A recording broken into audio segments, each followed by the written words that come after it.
Songwe. Napenda kutoa taarifa kwa umma kuhusiana na tukio la kuchoma nyumba moto, tukio ambalo limetokea tarehe 22 mwezi wa 10 2025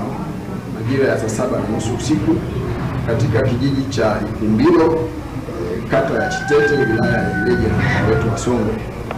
ambapo afisa mtendaji wa kata hiyo kwa majina Jackson Jonas Kamendu, mtendaji kata kijiji cha Ikumbilo, aligundua kuchomwa kwa vyumba viwili inayomilikiwa na askari polisi mkaguzi wa polisi ambaye anafahamika kwa jina la Sajigwa Mwajeka. Huyu ni askari polisi kata wa eneo hilo, lakini pia ni askari wetu wa wilaya ya Ileje. Katika vitu vilivyoondoka katika vyumba hivyo kulikuwa na nguo za kiraia, nguo za polisi, sare za jeshi kwa maana hiyo, vyombo